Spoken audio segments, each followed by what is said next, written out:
महाराष्ट्र आज एका अशा वळणावरती उभा आहे जिथं राजकारण फक्त सत्तेसाठी नाही तर रक्ताच्या नात्यावरती सुद्धा भारी पडताना दिसत आहे. उपमुख्यमंत्री अजित पवार यांचा विमान अपघात हा निव्वळ अपघात होता की आखलेला कट, हा प्रश्न मात्र आज महाराष्ट्राच्या कानाकोपऱ्यामध्ये घुमतोय. पण दुर्दैव असं की सध्या या प्रश्नाचं उत्तर शोधण्यापेक्षा काही नेत्यांना सत्तेच्या चाव्या आणि दिल्लीतलं वजन जास्त महत्त्वाचं वाटतंय. एकीकडे अजितदादांची चिता शांत होत नाही, दुसरीकडे ज्या नेत्यांना दादांनी मोठं केलं तेच नेते त्यांच्या रक्षाविसर्जनाला हजर न राहता दिल्लीच्या वाऱ्या करत होते. सत्तेसाठी इतकी हापापलेली वृत्ती की आपल्या नेत्याला शेवटचा निरोप देण्यापेक्षा पक्षाच्या चाव्या मिळवण्यासाठी तुमची धावपळ. महाराष्ट्राच्या राजकारणासाठी पातळी इतकी खालावली आहे की जनतेला आता नेत्यांच्या कृतीची लाज वाटू लागली आहे. तांत्रिक तपासामध्ये ब्लॅक बॉक्स हा नादुरुस्त असल्याचं सांगून माहिती देण्यास यंत्रणेनं नकार दिला. आधुनिक काळात जिथे तंत्रज्ञान आकाशाला भिडलंय तिथे इतक्या मोठ्या नेत्याच्या विमानाचा ब्लॅक बॉक्स हा निकामी निघतो हे योगायोग असूच शकत नाही. हा नादुरुस्त शब्द संशयाची सुई अधिक गडद करतोय.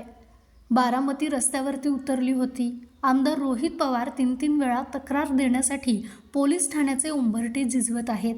पण पोलीस FIR दाखल करून घेण्यास टाळाटाळ का करत आहेत? लोकप्रतिनिधींना जर न्याय मिळत नसेल तर सर्वसामान्यांनी कोणाकडे पाहायचं? कोणाच्या दबावाखाली पोलीस प्रशासन या मागणीला केराची टोपली दाखवत आहे?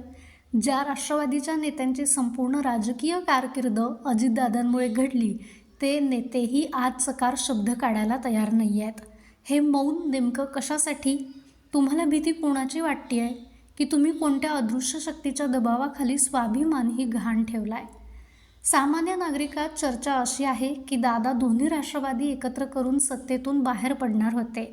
दुसरीकडे दुसरे उपमुख्यमंत्रीही नाराज आहेत आणि अजित पवार काही भ्रष्टाचाराच्या फाईल्स ओपन करण्याच्या तयारीत होते ज्यात मोठे मासे गळाला लागण्याची शक्यता होती. मग या फाईल्स दाबण्यासाठीच तर दादांचा काठा काढला गेला नाही ना?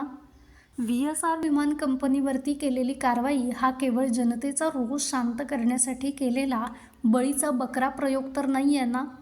जर या प्रकरणात काहीच काळोबेरं नसेल तर चौकशीला इतका विरोध आणि विलंब का?